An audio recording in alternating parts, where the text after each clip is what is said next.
Cordial saludo, mi nombre es Giovanni Salamanca, estudiante de la Universidad Nacional Abierta y a Distancia. Hoy vamos a hablar acerca de las metodologías del diseño para la materia microelectrónica, el grupo número 2. Entonces vamos a hablar rápidamente aquí del orden del día, los aspectos importantes y relevantes de las lecturas.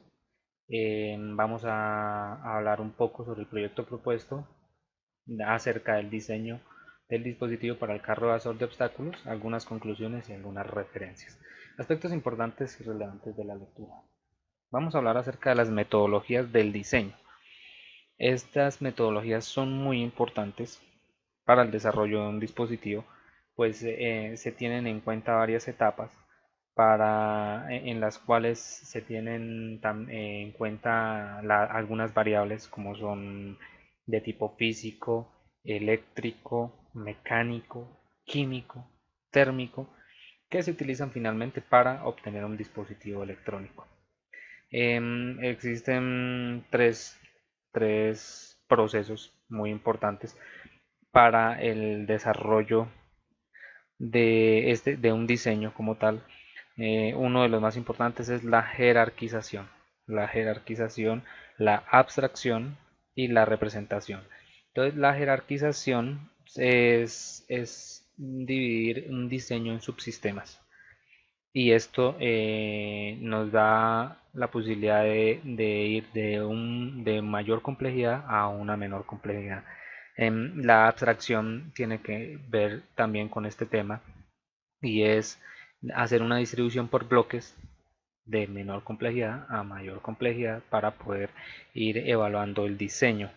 Y la representación es cómo se representan estos bloques a través de diagramas para poderlos entender mucho mejor y para poder en caso replantear nuestro diseño. Presentamos también tenemos otra opción para el diseño y es el famoso diagrama en Y presentado por Gaharsky y Kuhn en los años 80 en el cual también pues se representa esos tres metodologías de diseño, esos tres procesos y los cuales también nos hablan igual de la mayor niveles de abstracción, de menor a mayor nivel de abstracción, en donde también evaluamos el comportamiento, su estructura y la parte física, que son muy importantes a la hora de efectuar un diseño. Para estos diseños también tenemos en cuenta lo que hablamos anteriormente, algunas variables, las variables de diseño a nivel físico, que estas son de la parte de diseño de variables lógicas, variables eléctricas, variables físicas que las llamamos arquitectura, ¿sí?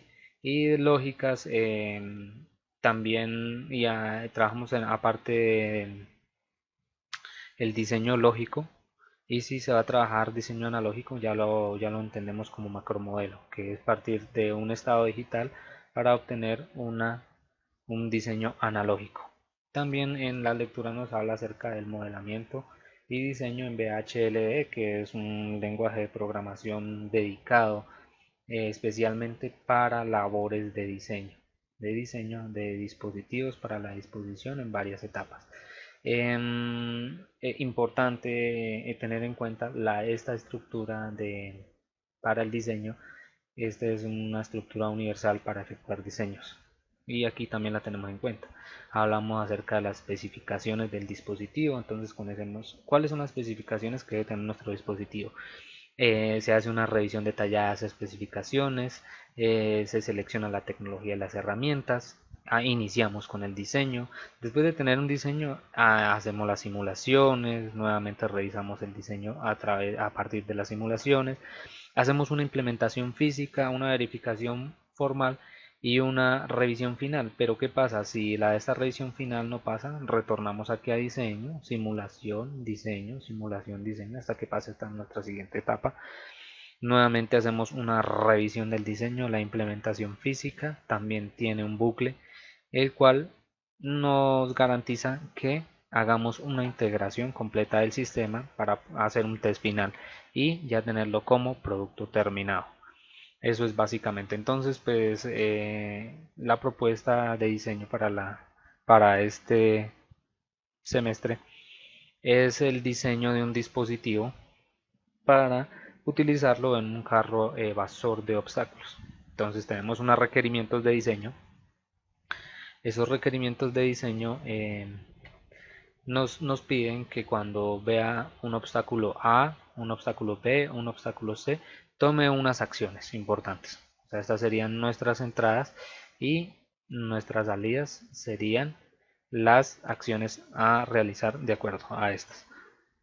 Entonces, pues nosotros definimos una tabla de estados lógicos donde, eh, donde se están las entradas, las funciones a realizar y las salidas. ¿Sí? Entonces, por ejemplo, para el obstáculo A que va a la derecha, entonces buscamos aquí en nuestra tabla lógica cuando se cumple A. ¿Sí? Entonces dice que cuando se cumple A debe ir a la derecha, entonces aquí cuando está la entrada A en 1, las demás en 0, debe ir nuestro carro a la derecha. Pero ¿qué pasa cuando va a la derecha? ¿Qué se debe actuar? Entonces debe ir el motor 1 a, a forward para que gire a la derecha. Los demás motores deben estar quietos. Las demás salidas deben estar quietas. Y así se cumple cada uno de los requerimientos para cada una de las entradas. Entonces, esta nos entrega una serie de funciones que realmente son muy extensas, pero que a través de la tabla de estados lógicos y a través de mapas de Carnot logramos simplificar estas funciones a su mínima expresión para poderlas incorporar a nuestro diseño. Entonces, el diseño lógico lo hacemos a través del software de CH3, donde vamos a encontrar la distribución y el funcionamiento de este dispositivo. Entonces aquí tenemos la descripción de cada una de las funciones en estos estados y vamos a simularlo. Entonces a la hora de la simulación miremos por acá nuevamente la tabla, busquemos nuestra tabla, está acá. Entonces nos dice que cuando está el obstáculo A debe ir a la derecha. Entonces regresamos acá a nuestra simulación y nos dice, entonces vamos a activar la entrada A. Al activar la entrada A nos dice que se activa el motor 1 a forward. Eso significa que cuando se activa nuestro motor 1 a forward, el dispositivo se cumpliría la sentencia A, que iría nuestro motor, al activarse el motor 1 a forward, iría hacia la derecha. Y así como tal las demás funciones. Entonces aquí podemos probar el siguiente requerimiento de nuestra tabla. Nos dice que cuando se activa la entrada B debe ir a la izquierda. Entonces vamos a la simulación, vamos a activar la entrada B y la entrada B nos dice que nos activa el motor 2 a forward. ¿Sí? Y que dice nuestra tabla que el motor 2 a forward se activa el motor 2 hacia adelante y haría que nuestro carro gire hacia la izquierda. Cuando detecta el obstáculo C, entonces vamos a ver nuestro estado lógico, en nuestro diagrama, cuando se activa nuestro estado C, nuestra entrada C, entonces nos activa el motor 2 a rever. ¿Qué dice? Nuestro motor 1 a rever y motor 2 a rever. Significa que va a ir hacia atrás de nuestro dispositivo. ¿Y qué dice la tabla? Que debe ir hacia atrás. Correcto. Entonces, en el siguiente requerimiento nos dice que nuestro obstáculo, cuando vea la entrada A y B, vaya hacia atrás, hacia la izquierda. Entonces, nuevamente, cuando solo vea nuestro obstáculo A y B, debe ir, se activa nuestro motor 2 a rever. ¿Qué significaría esto en nuestro diseño?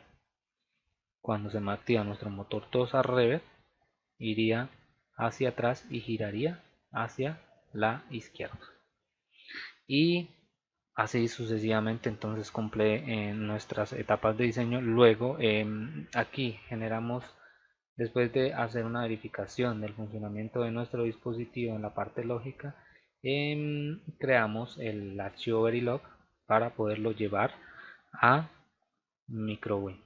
Entonces aquí tenemos en MicroWin ya simulado, compilado nuestro archivo Verilog, y nos presenta las distintas capas en su desarrollo físico y cómo está compuesto. Entonces aquí en la simulación nosotros podemos ver las curvas de voltaje versus el tiempo, voltaje versus corriente, el voltaje estático versus el voltaje, frecuencia versus el tiempo, las características de nuestro dispositivo.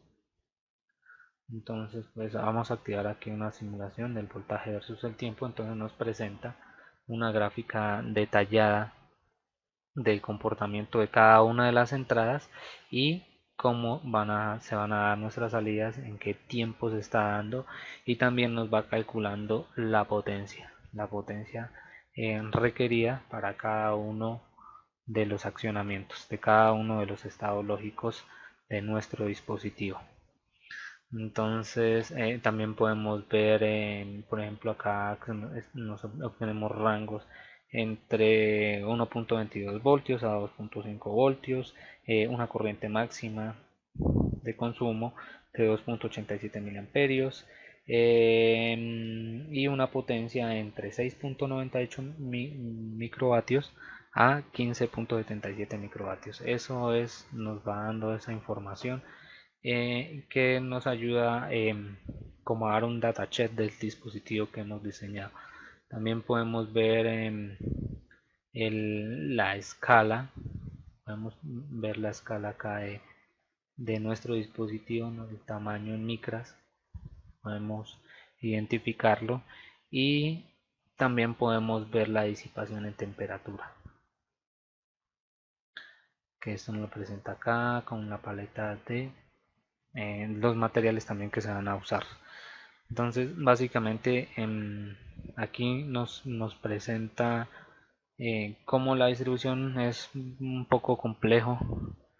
Esta distribución, el programa nos ayuda muchísimo con esto, y pues logramos identificar las capas. Podemos ver los modelos en 3D, en 2D, y cómo está su distribución. Entonces básicamente aquí tenemos nuestro diseño en MicroWin. Importante, de aquí sacamos unas conclusiones bastante importantes, y es que conocemos los pasos a seguir, las etapas y los procesos a seguir para el diseño de dispositivos microelectrónicos, y las variables que se cumplen en cada una de estas etapas. También validamos estas variables para tener en cuenta, sobre todo para el diseño físico, como son la parte eléctrica, térmica, geométrica y mecánica. Muy importante. Identificamos las variables de las etapas de diseño a nivel eléctrico, que hablamos de corriente, voltaje, potencia, voltaje estático. También conocemos la importancia de la definición de las variables a nivel lógico y de arquitectura. Mm, hasta esta parte nosotros llegamos hasta la simulación, hasta la etapa de simulación en el diseño lógico y físico. Y pues trabajamos con los simuladores DSH y con una compilación Verilog para poderlo trabajar en MicroWin y poder ver el modelamiento del diseño físico, la utilización de los distintos materiales aislantes, materiales semiconductores, bimetálicos para los terminales, etcétera. Esto es finalmente lo que queríamos hablar acá en esta presentación, y aquí presentamos algunas referencias de consulta, las cuales pudimos desarrollar este trabajo.